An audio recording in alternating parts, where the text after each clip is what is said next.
Discussions in this show should not be construed as specific recommendations or investment advice. Always consult with your investment professional before making important investment decisions. Securities offered through Cambridge Investment Research Incorporated, a registered broker-dealer, member FINRA SIPC. Investment advisor representative, Cambridge Investment Research Advisors Incorporated, a registered investment advisor. Financial planning services through Andover Advisory Group, a registered investment advisor. Cambridge and Andover Advisory Group are not affiliated. Cambridge does not offer tax or legal advice. Good morning, Justin. I want to thank you for your hard work. The information is a big help, and I appreciate what you did. Enjoy the show. All right. Thank you. Okay, that's great to know. Thank you for the information. You're very welcome. Okay, Jeff. Okay. Thank you very much. You're very welcome. You're right on the money there, Jeff. How are you doing this morning? Thank you. Well, those are good questions. Hopefully that helped. Yes, thank you so much. You're very welcome. You're going to hear stuff here that you don't hear anywhere else on radio. And don't forget it.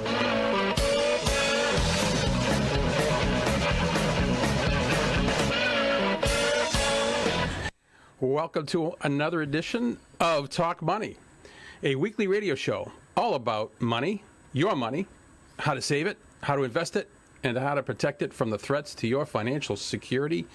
Thanks for tuning in. If you're joining us for the first time, my name is Jeffrey Shank. I'm the owner of Andover Advisory Group, a registered investment advisor founded in 1996 based on the fundamental belief that a written financial plan is the key to reaching your financial goals.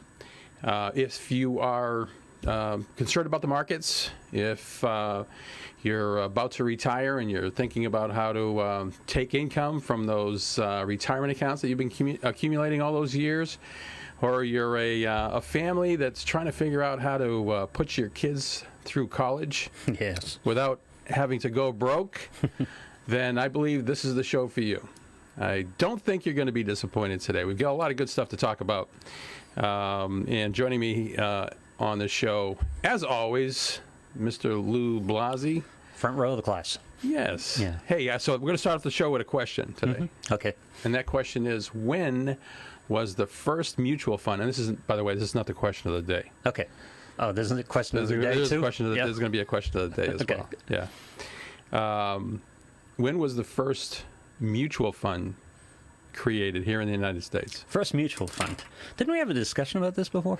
We have. Something about a couple of guys We getting have. So I together guess this under a is tree? That was the first. That was exchange. Yes, exactly. That okay. was the first session, I guess, of the stock exchange New York Stock in New Exchange. York. Yes. Under a tree. Under a tree. Outside, outdoors. Outside. Yes. Okay, first mutual fund. I'm going to say that's a post-World War II, so I'm going to say late 40s. Nope. No? No, not even close. No? Earlier No. than that? Yes, much earlier than Okay. that. 1920s, 1924. 1920s, wow. Yeah. And the name of that fund was Massachusetts Investors Trust. Wow. Yeah, that's not the first mutual fund. Bay State is because they were first already, once again. Somebody else had already created a similar type of investment somewhere else in Europe, I believe. But that was the first organized mutual fund here in the United States. 1924. Wow. How old is that? How old? And by the way, the fund is still in a similar form, is still around. What, Today. 94, 98 years? 94 years. Yeah, 94 years. It's almost 100 years. Yeah. Think what's happened since 1924. I know, right? Right? They were just writing books thinking about going into outer space, right? And today we're talking about colonizing Mars. We're debating whether we actually landed on the moon and what shape the Earth is. Well, there's always going to be the non-believers, right? Right. Yeah. So you have to ask yourself: Is the mutual fund still relevant? Is it still the best way, perhaps, to invest your money? And for the most part, that's what people use is mutual funds. I mean, if you got a 401k account, you're probably using mutual funds. The idea being, and you can correct me if I'm wrong, if you don't have a ton of money to create diversity through whole shares of assets, or you're not be able to create enough diversity with what you have on hand. Mutual fund allows you to do that. So let's look at the advantages. Yeah. Right. That's not the only advantage, Okay. but that is certainly one advantage. One key advantage is that you get instant diversification. Well, let's just understand what a mutual fund is, right? So you don't actually own the investments in the portfolio. What you own is a share of the mutual fund.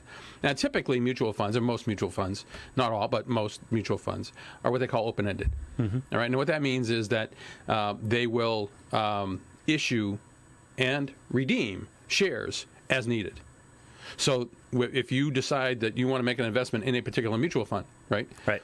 So you just give them the money and they issue new shares. There is no, with an open-ended mutual fund, there is no limit on the number of shares that they can. Right. It's not a fixed number. It's not a fixed number of shares. Yep. That's exactly right. Yeah. And so the number of shares rises and falls depending on the demand for that particular investment. That So particular fund. shares aren't exchanged in that they don't go from one order Correct. to the other. When you sell, the share disappears. Right. So the mutual fund company issues new shares when you want to make an investment, and then when you want to get out, they redeem those shares. So you don't need a buyer to sell your shares. The buyer is the mutual fund. Right. That's exactly right. Yeah. And so the advantage of the mutual fund is, first of all, you have daily liquidity. And by the way, mutual fund prices are calculated on a daily basis. So when you say, I want to buy X mutual fund, Right. the price that you pay is the closing price that day. Okay. Now, there was a scandal not too long ago. I won't mention the name of the company, but they were actually allowing certain buyers of these mutual funds, institutional buyers, to buy at a price that To get incremental prices during the trading day? not during the trading day, but they were giving them a price maybe that of a previous close. Oh, I see. Right. Yeah. Yeah. So, which was wrong, obviously. Yeah. Right. And it disfavored the retail investor. So they're priced. So the fund is priced once a day. So you put in your order to buy this particular mutual fund, and the price that you'll pay, or the same is true if you're selling, is the price at the end of the business after the market closes. Right. Okay. And how they calculate that is simply they just add up the market value of all of the investments in the portfolio divided by the number of shares that have been issued over time, and that's your price per share. Simple. Pretty simple, right? Yep. Yeah. Yeah. And I probably this is sort of a public service announcement. I'll digress just for a second. Excellent. So typically, mutual funds, just because of their inherent nature, especially open-ended ones, they don't engage in splits. Okay, so a stock, an individual stock will. Or a company will decide that they want to split their shares and issue 2 shares, let's say, for every 1 share that's outstanding. There's a lot of reasons for doing that. Typically, it's because the price has gone up to such a degree that they decide that it's too wieldy. The price per share the price is getting too high, Yeah. and so it might be preventing some people from buying it. So they basically issue new shares for every share that is owned, right? So typically mutual funds don't do that. Although they do. Typically they don't, right? And so it just so happens that one of the big mutual fund companies, right, did a split on about a dozen or so of their funds, 10 for 1. Now, what does that mean? Wow. Now, what does that mean? That means that for every 1 share that you own, you got 10 shares. Right. You didn't profit from that necessarily because the price now is going to be divided by 10. So basically, you're even. Nothing's really changed, right, except that you've got 10 times as many shares, but of course the price in the market has been cut, right, by 90%. Yes. Essentially. Right. Right? Yeah. So just as an example, let's say that you had 100 shares at $100 a share, right? Now, after the 10-for-1 split, you got 1,000 shares, and you've got a price of $10. Right. So the value of your investment was $10,000 before the split. It's now $10,000 after the split, right? For the fund trades differently because it's a $10 share as opposed to a $100 share. Whether or not That's their theory. Not sure exactly why they did this, but here's the thing. If you happen to be looking at your portfolio, as some people do on a daily basis, you probably... Oh, I see. Price per share. Might have been a disturbing day. Gotcha. So you're getting ahead of me just a little bit. I just want to make sure that everybody understands. And again, this is a public service announcement, okay? Stay off the ledge. So typically what happens in that case with a mutual fund, and a lot of times it's an individual stock, it will happen as well. The price will be reflected in your statement online, the view of your portfolio. The price will have changed. In this case, dropped 90%. Right. But the shares haven't yet been delivered into your account. Oh. So the system. Oh, it can work that way. Yes. Oh, I see. Yes. So even your system, total price will show. the price gets updated. Yeah, I mean, before the number of shares wow. gets updated. So if you happen to be looking at your and this happened on Friday. Oh, I see. If you happen to be looking at your portfolio over the weekend, yeah. you might have been shocked to see that the value of your portfolio had declined significantly. Yeah. But it really didn't. You got your little notice from one of those sites that keep track of your. Exactly. Yeah, Well, yeah, portfolio exactly. declined 90%. Right. If you get it on your app. Yeah. Right. You get it on your app, and you're looking at that portfolio on a daily basis. Yeah. Right. And over the weekend, you looked at it and said, "I know the market was down, but It's not that down. that much." Yeah. So don't freak out. Yeah. Okay, don't freak out. Look at your portfolio. Just know that there was about a dozen or so funds for this particular. It's a big fund company. We're talking about a lot of people might be. A lot of people were probably impacted by it. Yes. And to tell you the truth, it was when I was working over the weekend and reviewing accounts and such. Got some phone calls? I got some email. You don't get phone calls today. Okay, good. You get email. Fair enough. You get text messages. Yeah, I agree. Although I'm not supposed to use text messages. And I'm fully on board with that. Email communication, Yes. you're fully on board with that. Yep. I like the personal touch myself. I like the personal touch. So actually, I got the emails and I picked up the phone and I called clients Saturday afternoon. Yep. Calm down. Just Well, you had good news. Talk them off the ledge. One in particular, right? Very calmly. Hey, Jeff, I was just looking at my account, and the value went down by tens of thousands of dollars. Right? And I was just wondering if I know the market was down. I was just wondering that it was just very calm, right? Like serial killer calm. Yeah. It was actually when I first noticed it. I actually noticed it before I started getting. It was a little unnerving, to tell you the truth. But you had 10-for-1 split. I mean, it's just incredible. You had good news to deliver, so it was easy. It was once I figured it out. Yeah. See, I had no advance warning. I had to do my research to figure out what was going on. So they just decided one day they were going to do this? Yeah, and I didn't. And when I was looking at some of the articles, apparently it was supposed to happen in June. I didn't know about it in June either. Yeah. They had a technical issue or something like that, and then they finally got it figured out. So they did it this week. Yeah. Instead. So.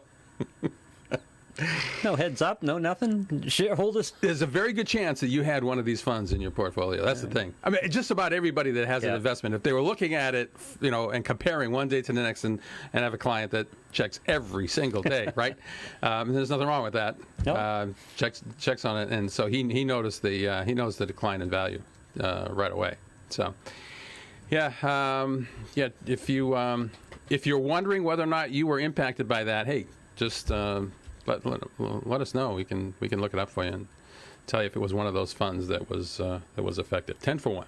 Anyway, and I should mention too that if you have a question while we're here on the show, please feel free to chime in. You can call us toll free. It's 877-475-2062, 877-475-2062, or you can just if you're Assuming you're watching us on Facebook, you can just post a question right on the Facebook page.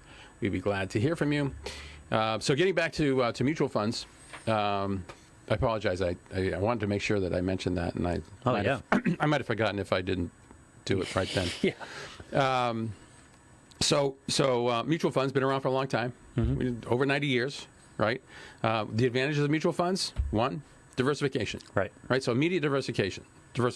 So you make an investment, and your money is immediately exposed to, dozens, more than likely hundreds, Right. of securities, so that if one of them fails, it will likely not impact Right. your overall value of your investment as large as if you were trying to invest in that particular company, right? So you get immediate diversification. What else do you get? You get partial shares of stocks, right? In effect, you're getting partial shares of stocks, but is that an advantage or a disadvantage? You can get into some pricey stocks that you might not be able to get into and maintain any kind of diversity. Well, that's a great point. We're going to get back to that. Yeah. We're going to get back to that. And you get professional management. Right. Because the funds are managed. Right, because supposedly by someone who knows what they're doing.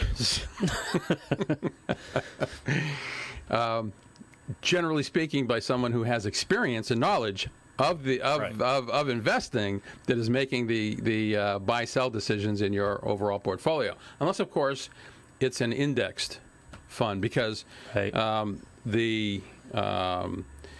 some funds are passively managed.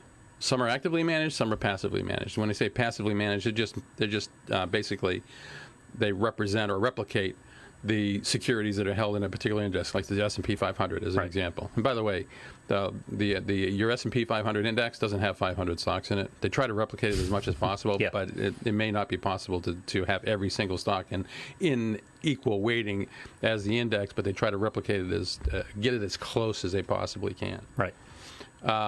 So you get professional management. So you've got an investment advisor that is hired by the fund to make those investment decisions, so that you don't have to, right? Unless, of course, it's passively managed. Right. Those that are passive, by the way, and of course, you have a track record with this person, understanding the quality of his work. That's a great point. Now, one of the drawbacks of the big fund families is that you might get into this group think, where all of the investment advisors, the investment managers of the various funds start to think alike. Right.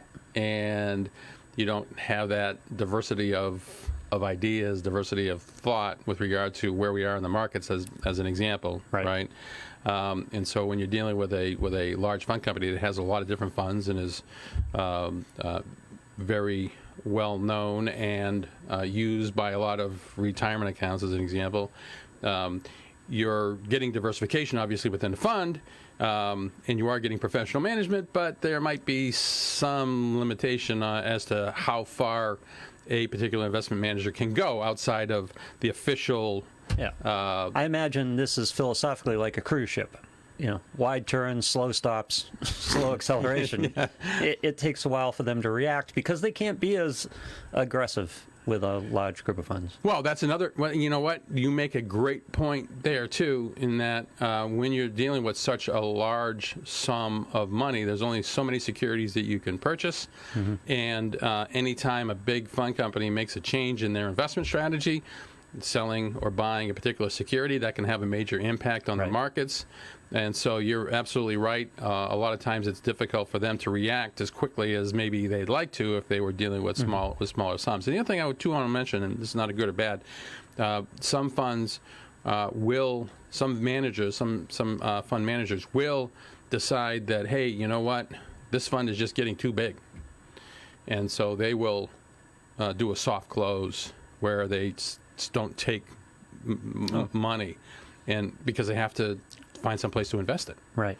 Right? When they bring that money in, the fund has a investment goal, investment objective that they have to adhere to, and if the manager doesn't feel that there's opportunities to invest that new money, they might just close the fund temporarily. So if they have money in within the limits of what the fund is designed to do, they don't feel they can get a return that's going to make the fund attractive. Correct. Yeah. Right. Yeah. So advantages are, again, immediate diversification, professional management, and liquidity. As we mentioned before, these funds can be redeemed on any day that the market is open for business. So you can be pretty much assured, unless some funds have in the past restricted redemptions. Generally, that doesn't happen.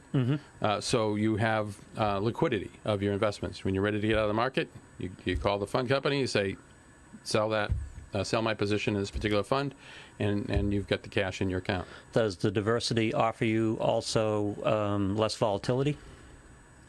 And volatility is sometimes positive, sometimes negative. So it's all about reducing risk. Yeah. So the mutual fund is all about reducing risk. Right. All of those things that we just talked about, professional management, diversification, is all about reducing risk. And if you're measuring risk by volatility, yes, you're reducing volatility. That's not to say that every fund, by its nature, is less volatile than any other investment. Right. There are some funds that, just because of how they're invested, are more volatile than others. So you have to know what that is when you're making an investment decision. Right. You have to understand what it is that you are investing in. Just because it's got a, and here's the other thing too. You want to be careful when you're investing in mutual funds, in that the wrapper, the name of that particular fund, may or may not reflect truly what the fund is all about. So you have to drill down into it and make sure that you know what you're investing in. Mutual funds kind of became, or recently have evolved into, like craft investing, right? Like you can pick all these funds, and these funds set themselves up as investing in things that you might find appealing. You know, they might have a humanitarian fund, or something that's more humanitarian, or something that's more in one industry than another. So you can, let's just say that we have evolved. But over they come the with their years different, since 1924 and that first mutual fund, right? So you can get specialty funds where they're investing in a particular sector of the market, or they might be investing in. They have socially conscious funds, right, where there are certain stocks that they won't buy because. Exactly. There you go. Yeah. Right. Because right. they might be objectionable to a certain group of people. Great point. So So you see what they're trying to do? They're trying to appeal to a particular investment or investor mindset, right? To try to get the attention of the investor and show them a reason why they should be investing and buying those shares of that fund as opposed to any other fund. But that approach might have more volatility or less volatility than a more general approach. So you have to shop volatility as well, right? Right. When you say shop, what we're talking about here is doing your research, taking a look at the track record of the fund, comparing it to its peers. There are plenty of sites online that you can go to that will do this kind of work for you for free. What I'm saying is that the information is out there, readily available.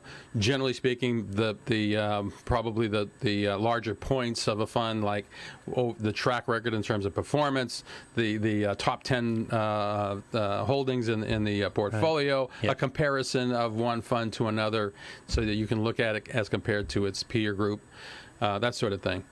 The point that I wanted to make today also about mutual funds is that they can be expensive, an expensive way to invest. They have fees, they have management fees, right? Those fees have to take into consideration all the expenses of running the fund, right? Have to take into consideration the literature that they're printing in order to market the fund. They have to take into consideration the cost of distributing the fund through the various channels, like the broker-dealer community, as an example, right? Right. And so these things can all add up. But this also, and those, by the way, getting back to that information that's readily available online, you can usually see, and it's actually contained in the literature that the fund company creates. You can see what those expense ratios are, so you can compare one fund to another in terms of their overall cost, right? But then there's some hidden fees that you don't really don't see, like trading costs, for example. Trading costs, okay. Yep. Trading costs, for example, Yep. aren't necessarily included in that overall published expense ratio. And don't forget, you're talking about some larger funds who are moving large blocks of money, right? And they're trying to do that in the marketplace. Right. And of course, everybody's trying to get an edge and make a profit. So if a large fund is buying or selling a particular security, you can imagine that the word probably gets out, Yeah. right? Right. And suddenly that has an effect on the overall price, and so that the people that they're dealing with, in order to make these transactions happen, they have to make a profit too. Mm-hmm. And so they're going to want to sell it for as much as they can get, and they're going to want to buy it if the Right. fund company is selling those shares, right? They're going to want to buy it for the least amount that they possibly can. So Right. that can create an inefficiency that is not explained or contained in the overall prospectus that you get when you look at the fund and the costs that are associated with that. But the costs add up, and they can change your view on the efficiency of the fund, the potential return of the fund, because they can take a good chunk out of it. But they're hidden. Yeah. And so one way to see that might be to compare it to the index, as an example. And another reason why an index fund for a lot of people makes more sense, because then you're just buying your expectation is that you're going to do as well, maybe slightly less because of management expenses, right? Management fees. You're going to do slightly less than the overall market. Right. Right. That's one reason why you might choose an index fund over an actively managed fund, as an example. Not to say that actively managed funds are worse than or bad as compared to index funds. I'm not making a recommendation that you should be doing index funds versus actively managed funds, because in certain markets, actively managed funds have been known to do much better. In other markets, the index funds have been known to do better. So, but there's also the tax inefficiencies Interesting. of mutual funds as well. So what am I talking about? Well, remember I said that you own a share of the fund. You don't actually own the individual securities. Right. And it's a pass-through entity. By law, in order for the fund to be considered a pass-through, that is to say not taxed at the fund level, Right. they have to distribute a certain percentage of their overall income to shareholders. Right. So when they sell something and make a profit, that capital gain, is transferred for income tax purposes to the individual investors. So there's more to taxable. taxable. So you could And own you a don't mutual have any fund. control over that. You have no control. You gave up that control to the investment manager, right? Right. So you could own a fund for 10 years and buy it and not sell it for that 10-year period, hang on to it, and you could actually get taxed on it, because within the fund internally, Right. they're making buy-sell decisions. And again, that gain is being transferred to the individual shareholder, and Yeah. they send you a 1099 at the end of the year and say, here's what you made. Here's what you owe taxes on. But here's the thing. Yeah. Okay.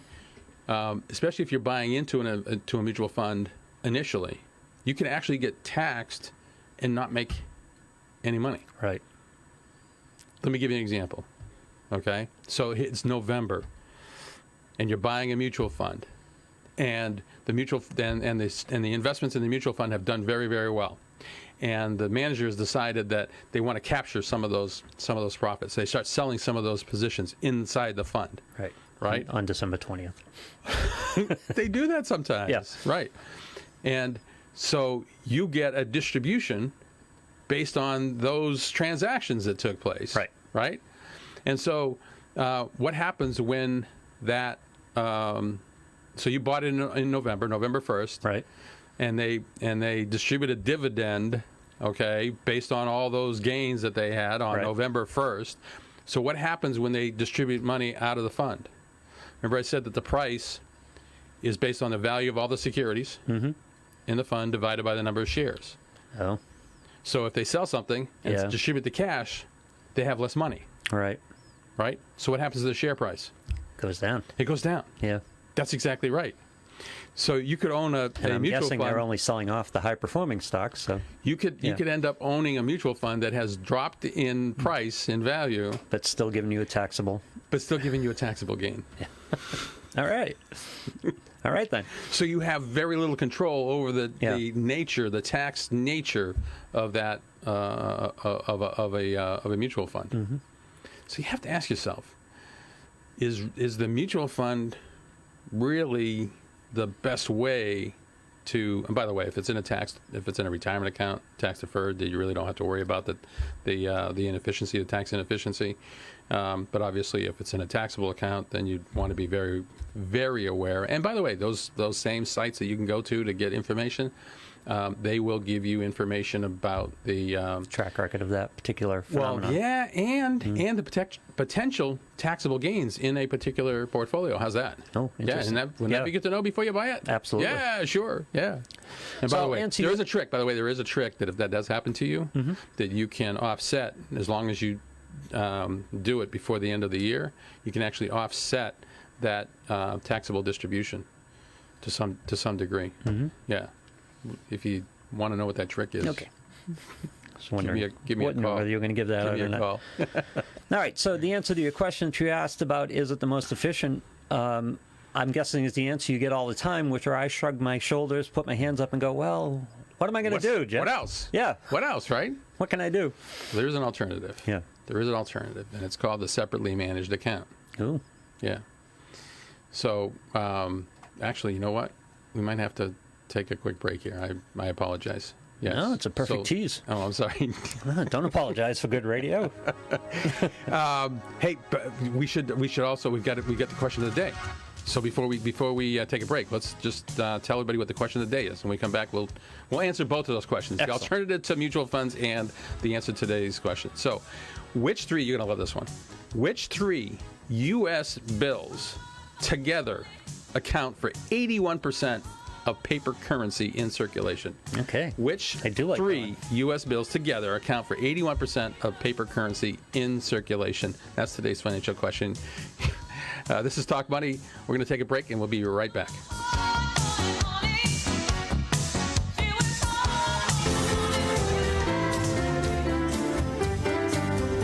Whether you're saving money for your children's education, preparing for retirement, or deciding on the right life insurance plan, you can count on the professionals at Andover Advisory Group.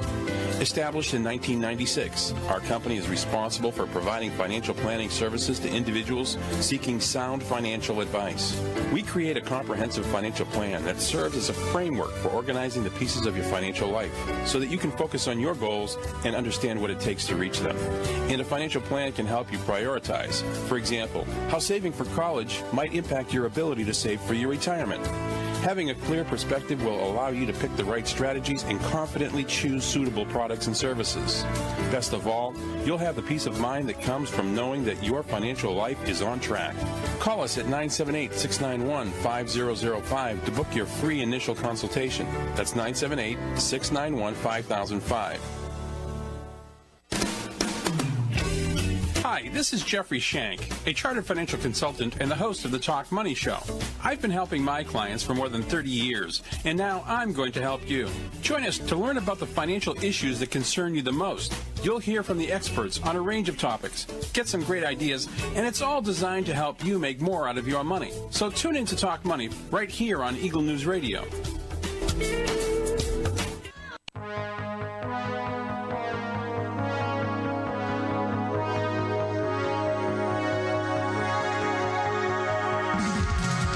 Welcome back to Talk Money. Thanks for staying with us. My name is Jeffrey Shank, owner of Andover Advisory Group, a independent investment advisory firm dedicated to you, answering your questions about personal finance. The show, again, is a weekly radio show, and if you'd like to see some past shows, we got some good ones, I think. Just take a look in the video archive on Facebook. It's facebook.com/Talk Money Radio. I was there. I confirm. There's some good ones. There's some good ones? Yeah. You were there looking at the archives? No, or you I was there when we did the present show. when we did the show. I was Yes. there when we did the show. Hey, Lou, you know what? Hey, Yes. tell our audience about the Sirius gig. A serious gig? Yeah. It's funny because my serious gig? Yes. I'm on Sirius XM Fantasy Sports Radio Saturdays and Sunday mornings, but only half the year during baseball season. And we're not in baseball season anymore. Oh, we're not in baseball? Oh, is that right? Not from Why? a Now, fantasy why? sports perspective. Why is that? Because fantasy football is king. Oh, as soon as the football. So In fantasy I was football, watching something on SportsCenter actually, and there's people that are betting on not fantasy necessarily, but actually betting on preseason games. And Oh, sure. And the question was, why would you bet on a preseason game? But anyway. well, to give you an idea, Yeah. my milieu, and you were talking about costs associated with mutual funds, and I was thinking in my mind, in my other job, Yeah. we sometimes call that a rake. Okay. But in daily fantasy sports, for example, which is what I deal in, there is daily fantasy sports available for video games. League of Legends. There are Is that right? pro League of Legends players, and Well, you can were go saying in that and- there's a new tennis. tennis is new, yes. Right? Yeah. Yeah. Tennis And is so new. are can you go- saying so you're not so if somebody tuned in at Sirius XM, they're not going to be able to catch your show? Is that what you're saying? No, I Yeah? go January to July. Oh, that's okay. the baseball Oh, see- season and oh. fantasy sports. Oh, you save some time off. I have some time I see. off. Yeah. Okay. Because I was hoping maybe I could come on and we'll do the tennis version. January. Right. Well, let's do a We'll do the podcast. US. We'll do the U.S. Open. You're gonna laugh. I'll handicap for you the U.S. Open. Hell, it's serious. Let's do a podcast. Trust me, nobody's just- doing a tennis DFS I was podcast. just kidding, and I didn't think Yeah. you'd say yes. No. Listen, there are MMA DFS podcasts. So. Is that right? Oh, yeah. So Yeah. There's a Okay. market out there because I don't think anyone else is doing it. All right, we'll have to figure out how to monetize it. I think I have. We'll talk. We'll figure out if we can make some money off of it. Yeah. Okay, so today's question. Certainly golf. A lot of golf. Sure. Oh, yeah, right. DFS Yeah, but podcast, hey, you yeah. know, I know nothing about golf. Yeah. So I couldn't help you. I certainly couldn't help you there. You know, my best DFS sport Is? that I'm most successful in is the NBA. And I have no idea whether the ball is puffed or stuffed. I don't follow the NBA. But you'll find this, you'll appreciate this because we talk about behavioral finance. Yes. And the reason I am so good with the NBA is because I have no ego To find- about basketball knowledge. I see. Okay, that It's makes very sense. clinical to me. Right, sure. You're very objective is what you're saying. Right. So I'm looking player A, player B. I don't have Define best best. in terms of making your picks. Is that what you mean? Yes. Yeah, okay. I'm most successful Okay. in the NBA. Oh, that's interesting. And again, I think it's So you're just looking at the stats. it's a behavioral You're just looking finance at you're stuff. looking Right. at the numbers and you're It's player A, Okay. player B to me. It's not. I have no ego. I have no basketball knowledge ego to protect. You know, I know this guy is better. I don't do that. I just So player you're A, suggesting player that B. I'd be better off if I didn't have as much knowledge as I have No. about investment, or No, I'm just trying to understand where we're going. We with sat through the behavioral finance shows, Yes, I right? just It's did. about being able to get emotionally, not emotionally detached, but understand emotions' role Yes. in your decision making. this. So, do you have an answer to today's question? You know what? Yes or no? Yes or no? Do you have an answer? I think I do. Okay, fine. Hold on. So we'll just repeat it. Okay. So, which three U.S. bills together account for 81% of the paper currency in circulation? They've got A through D. I'm not going to do that. It's kind of stupid. So, what's your guess? The obvious answer would be 1, 5s, and 10s. But I'm guessing it's a question because it's not the obvious answer, and we all know we love our Benjamins. Well, it's funny. 1, 5s, and 10s was not one of the Was it? was one of the answers. That's Yeah. funny. But go ahead. I'm going to say 1s, 5s, and 100s. You're close, but no cigar. Okay. Believe it or not, it's 1s, 20s, and $100 bills. Oh, okay. 20 didn't even occur to me. Yeah. Oh, wait a second. You know what? Hold on. Wait. Yeah, that's right. Yeah. I got it right. Okay. Makes sense. So the dollar bill, about 29% of total paper currency in circulation, the 20 representing about 22%, and the $100 bill, 30% of the total in circulation. It's all Imagine about the that. Benjamins. It's all about the Benjamins.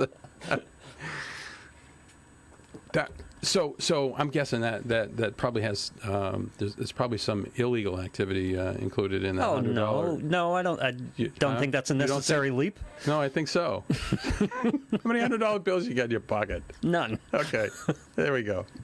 But then I'm a You answered little my bit question. different cat that way. but, Okay. yeah. So we've been talking about mutual funds. No, it's about inflation. I mean, It's about inflation, isn't it? to some degree, I guess. I mean, don't we worry Is the sometimes? $100 bill taking the place of the dollar bill? Well, don't we worry Not clo- sometimes? not- that you're not gonna- yet. Don't we worry sometimes with inflation? You're gonna have to take a wheelbarrow to the grocery store to buy your groceries. That hasn't happened in a long, long Well, time. That because hasn't we- happened since the 20s, but that's okay. because we've gone to electronic payment, so we're not carrying money that much anyway. But I see. big, you don't want to carry. So now we have to go back and we have to find out how much paper money is actually in circulation, and then relative to what it was in the 1950s. Yeah. I Right. think That would be a great question to answer. right. Okay, we'll do that. I'm going to guess that distribution of dollar bills has changed over the years. That's a great question too. Yeah. Yeah. Because again, if you're going to do There a were cash, some bills, some currency that were denominated higher than $100 bills. A $100 bill is, as I understand it, the highest denomination. at the- Current right now, right? Yeah. Yeah. if you're going to do something in circulation. cash right now, you don't want to be carrying, you don't want to be carrying a wad. Well, not singles, Not singles, no. right? Right. Unless, I don't know. Don't go there. Yeah, okay. It's a family show. Yep. Okay. So we've been talking about mutual funds. Right. And the benefits and the fact that, mutual funds been around for a long time, better than 90 years. And so the question is that really the best way to invest your money and create a investment portfolio? And I asked what I think is everybody's question. What else you got? Right. Yeah. Exactly. We should have. We didn't mention the exchange traded fund ETF, which is a little bit different than Right. the mutual fund. I'm not going to go into great detail, but generally speaking, the differences are that with an exchange traded fund, it actually trades during the day, so it's priced daily, and there are only a certain number of shares that are created. Right. So you're actually exchanging those shares with a seller. So when you buy, you're buying it from somebody who's willing to sell. And those are much more craft oriented too. They can be smaller holdings and more specific holdings, and Right. they're going for that type of appeal for a particular Right. portfolio. Well, and they're tied to an index. Yep. Too. So and typically they're less expensive in terms of their expense ratio than the typical mutual fund too. So we should mention that as well. I mean, right? I won't tell you how I know, but I know there's a whiskey ETF fund out there. I did not know The that. whiskey manufacturers. That's funny. Yeah, there's stuff out there that's real niche and real craft beer type of investments, or craft type of designer type. So of there's an investments. ETF. You're saying that is specific to the spirits industry or whiskey industry. Whiskey industry. Well, there you go. So Yeah. that does give you another option. Okay. And generally speaking, they're more tax efficient because they're not. There isn't trading that goes on within the fund, Right. and so you typically are not going to realize any gains until you actually sell, or any losses Right. too, until you actually sell the fund. So they're a little bit more tax efficient than the typical mutual fund. So they're the next generation of fund, but it's still a fund. And a mutual fund. And so the fund company, the manager of the fund, is still making the decisions as what to hold in the portfolio. So there's no customization within that fund. And the mutual fund, correct me if I'm wrong, isn't the end-all be-all of diversification either. You're not going to want to sit in one mutual fund, but that can get tricky because there's so many stocks in these funds that you could own 2 or 3 mutual funds, think you're You have diversified. overlap. You have and overlap. You have a ton of overlap. That's yeah. exactly right. Yeah. Right. Enter the separately managed account. So separately managed account's been around for a long time, and typically it was available to people who only had a lot of money to invest. Right. Millions actually, because the way the separately managed account works is that what you do is you set up an account and you hire an advisor to manage your individual account. So you're not buying a mutual fund. Okay. You're not buying an ETF, right, where all the securities are being bought or sold at the fund Right. level. They're actually being bought for you in your account, right? Okay. And so the reason why it was something that was available to wealthy individuals, because most of those separate account managers, because of restrictions on because of pricing and restrictions on how much they could purchase and that sort of thing, Right. you needed a lot of money to begin with in order to make it worthwhile for the separate Sure. manager Right. to manage that particular account. So you can imagine the advantages of a separately managed account. Now you can tell that manager, hey, look, I don't want to invest in XYZ industry. Right. Or I don't like that particular company. I don't like that electric car company, as an example, because I think the CEO is a whack job, right? Okay. So more so that's specific separate than it so had that's to be, separate, but yeah. So that's separate manager. So that's separate manager. I'm not talking about any particular I know, I company. understand. Just okay. That particular Typecasting, company. but, yeah. That particular manager, okay, or that manager can then exclude certain certain investments from your overall portfolio. If I don't right? want that particular sporting goods store, Right, and then you because- could hire separate managers to handle different parts of your portfolio. So you have the fixed income portfolio Really? piece of Yeah. the portfolio. So you could hire a manager to do just that, right? You could hire the manager to handle the equity portion of the overall portfolio, or maybe you had, you wanted to focus on energy, and you wanted to hire a manager just to do that, or maybe there's a manager out there that has a particular trading strategy. Right, or they had some good track record with market timing, as an example. He's right? a rock star. Yeah. A rock star, right? Yeah. So you could hire that manager, that person to manage a particular piece of your portfolio. This is sounding expensive. Why is that? I got a lot. Because- I'm hiring a lot of people to manage Hiring a my lot of money people for to me, manage your money, right? Yeah. Yeah. Don't forget, we talked about the expense. and I'm ratios hiring on- rock stars apparently. Don't forget, we Yeah. talked about the expense ratio on mutual funds, right? And by the way, I didn't mention, but they say that the based on studies that have been done of late, remember those hidden costs we talked about, trading as an example, right? Can amount to anywhere from 0.5 to 1.5% of the overall value of the portfolio.